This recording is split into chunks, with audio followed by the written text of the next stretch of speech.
बोलिए, आप बोलिए। धन्यवाद अध्यक्ष महोदय। मैं माननीय राज्यपाल महामहिम के अभिभाषण की सराहना करने के साथ साथ अभिभाषण के विपक्ष में कुछ बातें रखना चाहता हूं। माननीय राज्यपाल के अभिभाषण क्रम संख्या 6 में केंद्र सरकार से 1,36,000 करोड़ वापस लाने की बात कही है और सही भी है, और हर एक राज्य को उसका बाकी पैसा मिलना चाहिए, उनका हक मिलना चाहिए। लेकिन अध्यक्ष महोदय, मैं आपके माध्यम से सरकार से पूछना चाहता हूं कि राज्य के सभी बैंकों ने मिलकर 2019 से 2024 तक 5,55,018 करोड़ रुपए दूसरे राज्यों को भुगतान करने का कार्य किया है। बैंक में जो पैसा डिपॉजिट होता है वो दूसरे स्टेट को जाता है, और अगर अभी देखा जाए तो झारखंड का सीडी रेशियो मात्र 36% है, जबकि आप तुलनात्मक अध्ययन करें तो आंध्र प्रदेश का सीडी रेशियो 110 के आसपास होता है, तमिलनाडु का सीडी रेशियो 115 के आसपास होता है। और सबसे महत्वपूर्ण बात कि बैंकर समिति के अध्यक्ष माननीय मुख्यमंत्री होते हैं।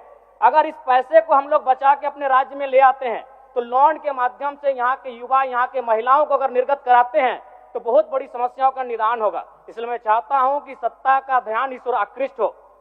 मैं आगे अध्यक्ष महोदय, राज्यपाल महोदय ने अपने अभिभाषण में शहीदों का जिक्र किया, शहीदों के विचारों को आत्मसात करने का जिक्र किया, लेकिन मैं कहना चाहता हूं कि शहीदों के उन्हें माला चढ़ाना, उनके विचारों को आत्मसात करने से कहीं ज्यादा जरूरी है शहीदों को सम्मान देना।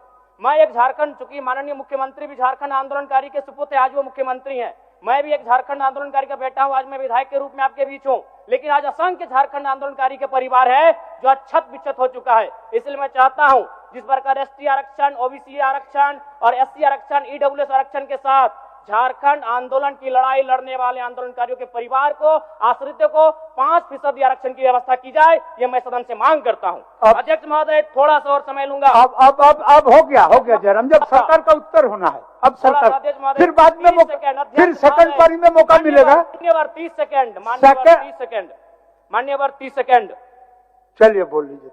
राज्यपाल महोदय के अभिभाषण में इको टूरिज्म डेवलपमेंट कॉर्पोरेशन निर्माण की बात कही है, जो कि सराहनीय है, और मैं चाहता हूं मेरे क्षेत्र में एक पारासनाथ में पुत्री गढ़ी आता है और तेलिया डैम आता है, उनका उस दिशा में भी डेवलपमेंट करने की दिशा में आगे बढ़ा जाए। और सबसे महत्वपूर्ण बात जो झारखंड के नाम में छुपा है, झाड़ और खंड, झाड़ यानी जंगल, खंड यानी जमीन भूभाग, ये एक बहुत बढ़िया संबोधन अभिभाषण रहा महोदय, जिसमें उन्होंने जीएम लैंड की जो रसीद 2017 में रोकी गई थी उसकी रसीद पुनः काटी जाएगी। लेकिन मैं साथ ही साथ यह भी चाहता हूं, क्योंकि झारखंड में जितने भी उद्योग स्थापित हैं, चाहे वो रांची का एचईसी हो, सिल्ली का हिंडाल्को हो, सरकार का उत्तर माननीय मुख्यमंत्री, यदि 20-25 वर्षों के बाद उन उद्योगों की जमीन खाली पड़ी है, माननीय मुख्यमंत्री को वापस कराई जाए, मैं आपसे ये मांग करता हूँ।